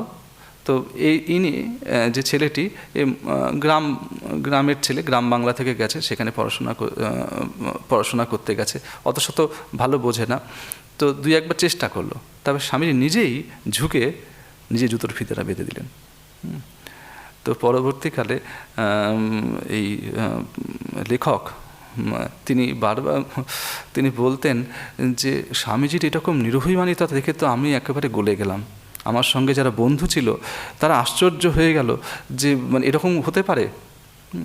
তো তো মজার কথাও আছে, তিনি যখন বাড়ি ফিরলেন, তো বন্ধুরা তাকে জুতো খুলতে দিচ্ছিল না, জুতোটা পরে থাকো ভাই।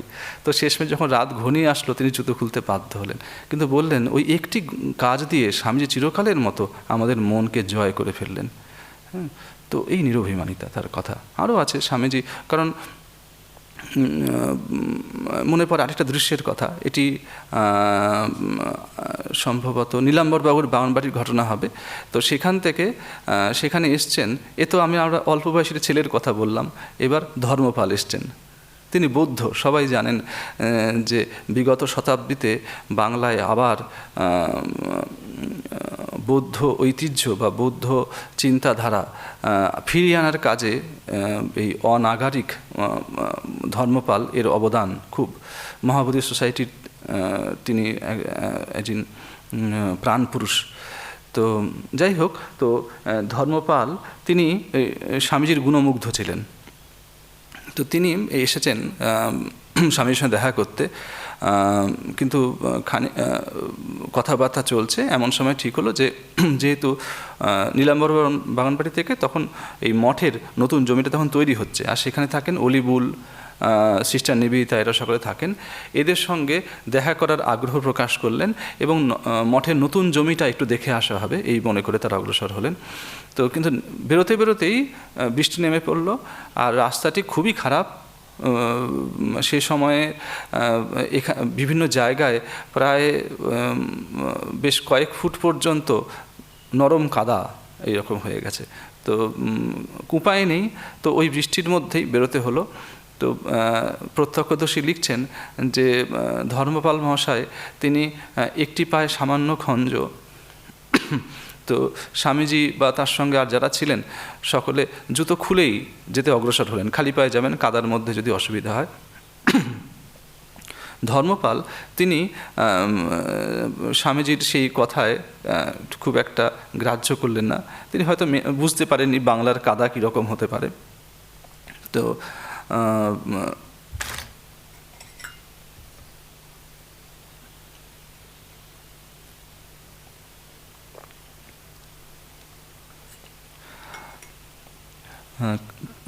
খানিক দূর যাওয়ার পরেই ধর্মপাল মশায়ের তার পা কাদার মধ্যে ঢুকে গেল। তিনি আর বের করতে পারছেন না, অসহায় তার মুখ। তো স্বামীজি তিনি অতি ক্ষিপ্র, তিনি দ্রুততার সঙ্গে তিনি নিজের কাঁধটা বাড়িয়ে দিলেন, তার হাতটি তার কাঁধে রাখতে বললেন। তিনি সযত্নে সেই ধর্মপাল মশাইকে তিনি কাদার মধ্যে উদ্ধার করলেন। তো এইভাবে তারা খুব কষ্টে ওই পুরাতন মঠ বাড়ি থেকে উপস্থিত হলেন। তো ধর্মপাল পায়ে কাদা ভর্তি, তো স্বামী নিজে জল পাত্র চাইলেন, নিয়ে সেই পাটা ধুয়ে দিতে উদ্যত হলেন। ধর্মপাল মহাশয় তো ভয়ানক সংকুচিত, না দিন আমি নিজে করে নিচ্ছি, নিজে পা ধুয়ে নিচ্ছি। স্বামীজি বলেন, সে কি, আপনি তো অতিথি, আপনার পা আমরাই ধোবো। শেষমেশ স্বামীজি অসুস্থও ছিলেন, তাকে কাজটি করতে হলো না, বাকি সঙ্গে যে সকল শিষ্যরা ছিলেন তারা এগিয়ে আসলেন। তো এইগুলো যারা প্রত্যক্ষদর্শী চিরকাল একদিকে যেমন বাগ্মিতা, একদিকে যেমন তপস্যা, আরেকদিকে তার নিরভিমানিতা, যে কখনো এগুলো মানে বোঝা হয়ে দাঁড়ায় না। এই সবটা নিয়ে স্বামীজি সকলের কাছে অসীম তার দয়া, যে যেখানে আছেন সেখান থেকে স্বামীজি তাকে তুলে আনছেন। শুধু কাঁদা থেকে তোলা এরকম নয়, যেখানে আছেন। আমরা পুরনো ঘটনার কথা মনে করতে পারি, গান হচ্ছে, এটা বোধহয় একটু আগের ঘটনা হবে, বরানগর এসব সময় ঘটনা হবে, বা আলমবাজারের ঘটনা হবে। তো গান চলছে, স্বামীজি গান ধরেছেন, কিন্তু সঙ্গত করার কেউ নেই। তো কে সঙ্গত করবে? স্বামী ডাকছেন, আয় না, একজন গুরু ভাইকে ডেকে নিলেন। তো বলে, আমি তো তবলা বাজাতে জানি না, তোকে বল শিখিয়ে দিচ্ছি এক্ষুনি, হ্যাঁ আমার সঙ্গে একটু সঙ্গত করবি। কী সেই বল? এটা স্বামীজিকেই মানায় এই ধরনের বল। বলছেন, রাম দাদা ছোলা খায়, দিচ্ছি দেব দিচ্ছি দেব। তো এই হলো বল। তো বেশ, তাকে তালে শিখে তো রাম দাদা ছোলা খায়, দিচ্ছি দেব দিচ্ছি দেব। সবাই রামদাদাকে চিনতেন। তো যাই হোক, তো খানিকক্ষণ পরেই বেশ এমনভাবে শিখিয়ে দিলেন স্বামীজি, গুরু ভাই বেশ তুলে নিলেন বলটা, এবং বেশ সোৎসাহে গোটা গানের সঙ্গে দিব্যি সঙ্গত করে গেলেন। গিরিশ ঘোষের কথাও এরকম রয়েছে যে ওই এটা নীলাম্বরবার বাগানবাড়ির ঘটনা, যে সেখানে একদিনকে খুব শিবের গান ইত্যাদি হচ্ছে, আর স্বামীজি সাক্ষাৎ উপস্থিত, তো আসর জমে গেছে। এদিকে গুরু ভাইরা সকলে মিলে, সম্ভবত শিবরাত্রির দিন হতে পারে, তো সেদিকে সকলে মিলে মনের সাধে স্বামীজিকে ওই একটু বিভূতি জটা এ সকলে পরিয়ে দিয়েছেন। সারা গায়ে কানে হলে গিয়ে শঙ্খের কুণ্ডল, এ আরও কারো স্মৃতিকথাতে, সম্ভবত নিবেদিত স্মৃতিকথাতেও এর কথা আছে। এটি স্বামী শিশু সংবাদেও আছে, ওখানেও আছে। তো স্বামী শিশু সংবাদের বর্ণনা আরও বিস্তৃত। তো সেইখানে স্বামীজিকে সাজিয়ে দিয়েছেন, আর এক হাতে ত্রিশূল, বাম হাতে ত্রিশূল, গলায় ত্রিবরিকৃত রুদ্রাক্ষের মালা জুড়িয়ে দেওয়া হয়েছে, কানে শঙ্খের কুণ্ডল, মাথায় জটা ভার, আর স্বামীজিও যেন ভাবস্থ হয়ে পড়েছেন। অর্ধনিমৃত নেত্রে তানপুরা হাতে নিয়ে তিনি গান ধরলেন, রাম নাম ধরলেন। তো এরকম হলেন। তো খানিক পর খুব অনেকক্ষণ চললো, তারপর স্বামীজি সেসব খুলে গিরিশ ঘোষকে সাজিয়ে দিলেন। তা গিরিশ ঘোষকে সাজিয়ে, সে অপূর্ব, গিরিশ ঘোষকে আর চেনা যায় না, এই যে সেই গিরিশ ঘোষ। তো তখন স্বামীজি মুগ্ধ হয়ে বললেন, জানিস একে পরমহংসদেব ভৈরবের অবতার বলতেন। তখন গিরিশ ঘোষকে বলছেন যে, জিসি তুমি একটুখানি ঠাকুরের কথা বলো। গিরিশ ঘোষের তখন মুখে বাক্যস্ফূর্তি নেই, বাক্য নিরুদ্ধ, বাষ্প নিরুদ্ধ কণ্ঠ তার। তিনি কোনো রকমে এইটুকু বললেন, যিনি কৃপা করে, আর গেরুয়া পরিয়ে দিলেন স্বামীজি গিরিশ ঘোষকে। হ্যাঁ, তখন বললেন, তিনি কৃপা করে তোমাদের মতন যে কৌমার বৈরাগ্যবান বাল সন্ন্যাসীদের সঙ্গে আমাকে একাসনে বসার অধিকার দিয়েছেন, এটি তার অপার করুণা বোঝা যায়। তো স্বামীজির দৃষ্টিতে কোথাও নেই, কোথাও ভেদ নেই, কোথাও ভেদ বুদ্ধি নেই। তিনি সকলকে যেন বড় করতে এসছেন। আমরা বিদেশের ঘটনাও মনে পড়ে যে সেখানে এক জায়গায় এরকম আছে, স্বামীজির কথায় স্বামীজি তখন যথেষ্ট সাফল্য পেয়েছেন বিদেশের মাটিতে, তখন আফ্রিকান তাদের অবস্থা খুব খারাপ। সে দেশে দাসপ্রথা বেশি দিন হয়নি, সরকারিভাবে লুপ্ত হচ্ছে, এখানে ওখানে চলে, পদদলিত তাদের এই জাত। তো জনৈক এরকম আফ্রিকান তিনি এসে তিনি মনে করেছেন যে তাদেরই দেশের একজন মানুষ এরকম সাফল্য পেয়েছেন। তো তিনি এসে খুব করমর্দন করে গেলেন স্বামীজির সঙ্গে, আপনি আমাদের জাতের মান রেখেছেন ইত্যাদি, খুব আনন্দ করে গেলেন সেই যে আফ্রিকান মানুষটি। তো তিনি যখন চলে গেলেন, তার সঙ্গীরা এসে বললেন, স্বামীজিকে বললেন যে, স্বামীজি আমি একবারও কেন বললেন না যে আপনি আফ্রিকান নন? তো স্বামীজি বললেন, কি অপরকে ছোট করে আমি বড় হব, এর জন্য আমরা জন্মাইনি। তো এটা সবার মধ্যেই রয়েছে। আমাদের রাজা মহারাজের একটি কথাও এরকম পাই, তিনি আছেন যে ছোট কাজকে কি করে বড়ভাবে করতে হয় সেটি শেখাতেই আমরা এসেছি। আমরা মাকেও দেখতে পাই, অদ্ভুত ব্যাপার, সেই তেলেভেলোর মাঠ, হ্যাঁ, এগুলো এদের বৈশিষ্ট্য। তো আমরা আধ্যাত্মিকতা দেখি, কিন্তু এগুলো যে এগুলো দৈবী গুণ, আসলে মানবীয় গুণের উৎকর্ষ এদের মধ্যে দেখা যায়, তাই তো দৈবী গুণ। সে তেলেভেলোর মাঠ আপনারা সকলেই জানেন। তো সেইখানে তার সঙ্গে শ্বশুরবাড়ির অনেকে সঙ্গে ছিলেন, তারা মাকে সেই রেখে সন্ধ্যা হচ্ছে দেখে তারা দ্রুত পায়ে এগিয়ে যান এবং মা তখন ওই মাঠের মধ্যে একা, তখন শেষমেশ ডাকাতের কবলেও তিনি পড়েন।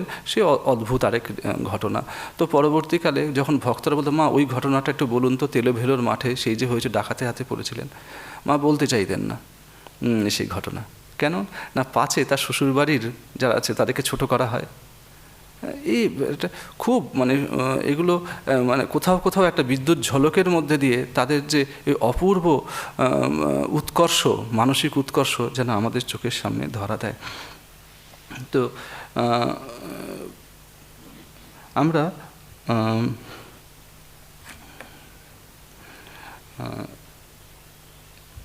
স্বামীজির যে কথা একেবারেই না বললেই নয়, তার প্রীতি সর্বজীবে সর্বভূতে তার প্রীতি। এদিকে তিনি ওই বললাম যে আমরা খানিকক্ষণ আগে আলোচনা করলাম যে ছাত্রদের প্রতি তিনি তাদের সঙ্গে ওই রকম, বৌদ্ধ ধর্মপাল তার সঙ্গে ওই রকম, গুরু ভাইদের সঙ্গে এরকম। আবার তিনি যখন ওই পরিব্রাজক অবস্থা, তখন গিয়ে ওই আমাদের রাজার আতিথ্য, রাজস্থানের কথা, রাজার আতিথ্য তিনি তখন গ্রহণ করেছেন, তার বাড়িতেই আছেন। এর মধ্যেই একবার সুযোগ পেয়ে তিনি সেই রাজ্যের এক দরিদ্রা রমণীর পর্ণকুটিরে গিয়ে উপস্থিত হয়েছেন। তো এখন তো রাজা তাকে চেনেন, রাজা তার শিষ্য হয়েছেন, রাজার বাড়িতে আছেন, কিন্তু যখন স্বামীজি কেউ চিনত না, তখন তিনি একবার এই রমণীর কুটিরেই এসে তিনি অবস্থান করেছিলেন। এই মানে বৃদ্ধা এই মহিলা তাকে খাইয়েছিলেন। তো স্বামীজির তো তার সঙ্গগুণ, তাকে লালা বলে ডাকতেন, ওই রমণী তার নিজের ছেলে বলে ডাকতেন। তো স্বামীজি সেবার ওই এসছেন সেই রমণী বাড়িতে, তো গিয়ে আবার সে ভিক্ষা চেয়েছেন। বলছেন যে আচ্ছা মাই, তুমি কি জানো যে এখানে একজন সাধু এসছে, রাজার বাড়িতে থাকে সে, আমি সেই। তো তখন রমণী বলছেন, না না, তুই তো আমার লালা, তুই রাজার বাড়িতে থাকবি কেন? হ্যাঁ, তোমরা, হ্যাঁ আমি তোমার সেই লালা। তো এই মানে সকলের জন্য আমরা দেখি পরবর্তীকালে দেখতে পাই যে তার যখন শরীর খুব খারাপ, অন্তিম অবস্থা, মুঠরু বলে ছাগল, এটি কয়েকটি হরিণ, সারস, সকলের সঙ্গে সবার প্রতি স্বামীজির যেন একটা অন্তরঙ্গ ভাব।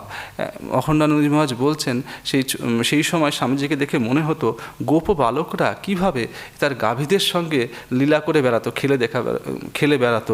স্বামীজিকে সে সময় দেখতে পেয়ে সেই যেন দিব্য স্মৃতির একটুখানি আভাস পাওয়া যায়, কীরকম তাদের সম্পর্ক। কিন্তু তা সত্ত্বেও স্বামীজির যে মানব প্রেম, আপামর যে মানুষের উন্নতি, মানুষের যে শিবত্ব, তার প্রতি যেন একটা দুর্নিবার আকর্ষণ, সেটাই যেন আমাদেরকে বেশি করে আকর্ষণ করে। তো আমরা দেখেছি যে স্বামীজি যখন ওই শেষের দিকেই বেলুড় মঠে কাজকর্ম চলছে, সেই সময় সেই সাঁওতাল, তারা কেষ্ট তার নাম, তারা এসে ওই তখন 5 ফরমাস খাটতো। 5 ফরমাস মানে ওই মজুরি খাটতো, মজুর ছিল, এই সকল কাজকর্ম করতো। তো স্বামীজি মাঝে মাঝে তাদের সঙ্গে খোঁজ খবর নিতেন, তোরা কী খাস, কীভাবে তোদের দিন চলে, ইত্যাদি ইত্যাদি। তাদের সুখ দুঃখের সঙ্গী হতেন, তারাও খুব খুশি হতেন স্বামীর সঙ্গে কথাবার্তা বলে। তো স্বামীজি একদিনকে তাদেরকে বলেন, হ্যাঁ রে, তোদেরকে একটুখানি খাওয়াবার ইচ্ছা, তোরা খাবি? তখন তাদের যে নেতাগুলো, তিনি বললেন, তাদের তো একটা নিজস্ব সমাজ আছেন, তাদের মতো করে তারা বললেন, না না, তাহলে তো আমাদের জাত যাবে। স্বামীজিকে বলছেন, আচ্ছা জাত যাবে কেন? বলে, তোদের নুন খেলে আমাদের জাত যাবে। তো তোর স্বামীজি আবার তাদেরকে বলছেন, আচ্ছা যদি নুন ছাড়া রান্না করে দিই, তোদেরকে খাবি? তো এই যে তার যে স্বামীজির যে মনের যে অদ্ভুত যে মানুষের দুঃখ কষ্ট, তাদের প্রতি তার যে বেদনা, তার যে সহানুভূতি, এটা একটা অন্যরকম ব্যাপার। না হলে আমরা তো অনেক সংস্কারক দেখি, তো তাদেরকে শুধু একটি মনে হয়, স্বামীজির সঙ্গে যে বাকি সমস্ত কঠিন কঠিন আলোচনায় না গিয়ে যে রাতে ঘুম হয় না, এমন কজনের হয়, তাই না? বিদেশে তিনি রয়েছেন ওই লায়নদের বাড়িতে সম্ভবত, তখন তিনি চিকাগোর সভায় সম্মানিত, সকলে একবার বিবেকানন্দের সঙ্গে সাক্ষাৎকার নিতে চায়। তো তিনি ওই একজনের বাড়িতে রয়েছে, সে দেশ তো অতি উন্নত দেশ, সে সময় মস্ত ধনীর বাড়ি, নরম বিছানা। তো স্বামী সে বিছানায় শুতে পারলেন না, মেঝেতে শুলেন আর কাঁদছেন। কার কথা না, দেশের এই এত গরিব মানুষের কথা মনে পড়ে গেছে। হ্যাঁ, তো রাতে ঘুম হয় না এমন কজনের হয়েছে। এটা তো মনে হয় যে পূর্বে কারো এমন কোনো দৃষ্টান্ত পাই না, বর্তমানেও পাওয়া যায় না। ভবিষ্যতে কজন এরকম আসবে যাদের দেশের বেদনায় যাদের রাতে ঘুম হয় না। তো যাই হোক, তো আজকের দিনে আজকে আমরা তাই আজকে শিরোনাম যেটি রাখা আছে, এসো ভুবন পাবন নারায়ণ, এটি যে গানের অংশ, সেখানে মানে শেষের অংশটি ভারী সুন্দর লিখেছেন প্রেমেশ মহারাজের লেখা, তো ভাবঋদ্ধ তার লেখা। তো শেষের দিকে এরকম রয়েছে, এসো আর্ত পতিত চিতে, পরবর্তী লাইনগুলো এই রকম, এসব আর্ত পতিত চিতে শান্তি বিতরিতে ত্রিভুবন তারণ কারণ। যে আমরা শুধু আর্ত নয়, আমাদের চিত্ত পতিত হয়ে পড়েছে। কেন? স্বার্থমগ্ন, প্রসারণহীনতা সে চিত্তের স্বভাব। এ চিত্ত হলো পতিত চিত্ত। দেশ হিংসা হেরি ঝরিত নয়ন বাড়ি, সাম্য প্রচার দিলে দেশে দেশে ঘুরি, লাঞ্ছনা সহিলে সাধি শিখাইলে জীবহিতে জীবন ধারণ। হের ঘোরতম স্বার্থ সে নির্মম, ছাইছে ভুবন কাল মেঘ সম, শনিতে রঞ্জিত রোদনে পূরিত কলুষিত ধরণী গগন। এই অবস্থার খুব পরিবর্তন কি হয়েছে। সত্যিই তো যেন কাল ও মেঘ সম, যেন এখনও যেন দেশ হিংসা এর বাতাবরণ।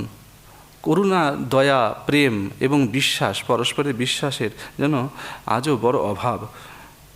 এসো হৃদয়ে হৃদয়ে অন্তরজামী হয়ে, স্বার্থ বন্ধ কাটো প্রেম ওষি দিয়ে, খুলিয়ে দাও ঠুলি হেরি নয়ন মেলি, ঘটে ঘটে সেই নিরঞ্জন। তার কাছে এই প্রার্থনা, তিনি যেন আসুন আমাদের হৃদয়ে। এই জন্য শুধু ভুবন পাবন নারায়ণ রাখলে পরে হয়তো চলতো, কিন্তু এসো শব্দেরও মাহাত্ম্য। তিনি আছেন, তিনি যখন হৃদয়ে এসে বসেন তখন তার আশা হয়, তখন চিত্ত আর পতিত থাকে না। আমরা প্রত্যেক জীবে জীবের মধ্যে সে নিরঞ্জন দেখে পরস্পরকে ভালোবাসতে শিখি। তাদের কোনো জাতি নেই, ধর্ম নেই, সকলের ঊর্ধ্বে উঠে আমরা যেন মানবের ভেতরে যে শিব জাগ্রত রয়েছেন তাকে আমরা দেখতে পাই। তো কোথায় আসবেন? হৃদয়ে আসবেন। আমরা পূজনীয় জ্ঞান মহারাজের একটি কথা দিয়ে আজকের আলোচনা শেষ করতে চাই। জ্ঞান মহারাজ বেলুড় মঠে থাকতেন, দীর্ঘকাল বেলুড় মঠে ছিলেন। 1963 সাল নাগাদ সম্ভবত স্বামীজিরই যখন জন্ম শতাব্দী পালিত হচ্ছে, সে সময় তিনি শরীর ত্যাগ করেছিলেন আর কি। তো অতি বৃদ্ধ বয়স পর্যন্ত থাকতেন। তো তিনি স্বামীজির যে ঘরটি ছিল, যেখানে তার যে ঘর এখনও আছে বর্তমানে, সেই ঘরে নিচতলায় থাকতেন। আর সেখানে রোয়াকের জায়গায় আজকাল সিঁড়ি হয়ে গেছে। তো সেখানে তিনি বসে বসে যুবকদেরকে বিশেষ করে তিনি খুব পছন্দ করতেন। তার কাছে এসে তাদের সঙ্গে স্বামীজির কথাবার্তা বলতেন, পুরনো দিনের কথাবার্তা বলতেন। তো তাদেরকে কথা প্রসঙ্গে কখনো বলতেন যে স্বামীজি তার ব্যাপারই আলাদা। তিনি ভালোবাসায় যেন মঠের মধ্যে সকলের মধ্যে ভালোবাসা দিয়ে তিনি স্পর্শ করে রয়েছেন। তো যখন তার সঙ্গে ব্যায়ামার সঙ্গে প্রথম যখন স্বামীর সঙ্গে সাক্ষাৎকার হয়, তো পুরনো দিনের কথা বলতে গিয়ে তিনি বলছেন, আমরা প্রত্যেকে আমাদের বিছানাটা পরিষ্কার করে রাখতাম সে সময়। স্বামীজি কখন এসে কার বিছানায় বসে গল্প করবেন তার কোনো ঠিক নেই, সকলে বিছানা পরিষ্কার করে রাখতেন। কি ভালোবাসা! রাত্রিবেলা ধরা যাক মঠের কোনো সাধু বা ব্রহ্মচারী কোনো কাজে বাইরে গেছেন, রাত হয়ে গেছে, সে এখনও ফেরোয়নি, স্বামীজি তখনও জেগে রয়েছেন উৎকণ্ঠায়। শরীর কিন্তু ভালো নেই। তিনি ওই গঙ্গার দিকের দোতলার বারান্দায় কখনো পায়চারি করতেন। আর রাতে তখন ঘন অন্ধকার, সেই আমলের বেলুড় মঠ। তো একটু নৌকার কোনো দ্বারের শব্দ হলে পরে তিনি সঙ্গে সঙ্গে বলতেন, কি অমুক এলি, এইরকম। তো এই স্বামীজির উপস্থিতিতে আমরা সবসময় ভরপুর হয়ে থাকতাম। এখনও ভরপুর হয়ে আছি। কীরকম না, তিনি বলছেন যে 50 বছর আগে, তখন প্রায় 1901 এরকম সময় জ্ঞান মহারাজের সঙ্গে প্রথম তার সাক্ষাৎকার হয়। তো তখন তিনি বলেছেন তিনি আমার বুকে স্পর্শ করেছিলেন একবার। হ্যাঁ, সেই যে স্পর্শটা, সেই উষ্ণতা, আমি এখনও সেটিকে ধরে রয়েছি। এখন অনুভব করি যে যেন সেই মানে বুকটি যেন গরম হয়ে রয়েছে স্বামীজির সেই স্পর্শে, এখনও সজীব। তো তখন তিনি বলতেন, দেখুন এখন লোকের কত ভিড় ভাড়, স্বামীজির শরীর থাকলে তার সঙ্গে আর কতটুকু দেখা হতো, কিন্তু এখন দেখার বিরাম নেই। চোখ চেয়ে দেখছি, চোখ বুজে দেখছি, দাঁড়িয়ে দেখছি, শুয়ে দেখছি, যত বলি তার চেয়ে বেশি দেখছি। তো আমরা আজকের দিনে স্বামীজির কাছে প্রার্থনা করি, তিনি আসুন, হে ভুবন পাবন নারায়ণ, আপনি আমাদের হৃদয়ে এসে অধিষ্ঠিত হন, যেন আপনাকে দেখার, আপনার সঙ্গসুধার যেন বিরাম না হয়। ওম শ্রীরামকৃষ্ণার্পণমস্তু।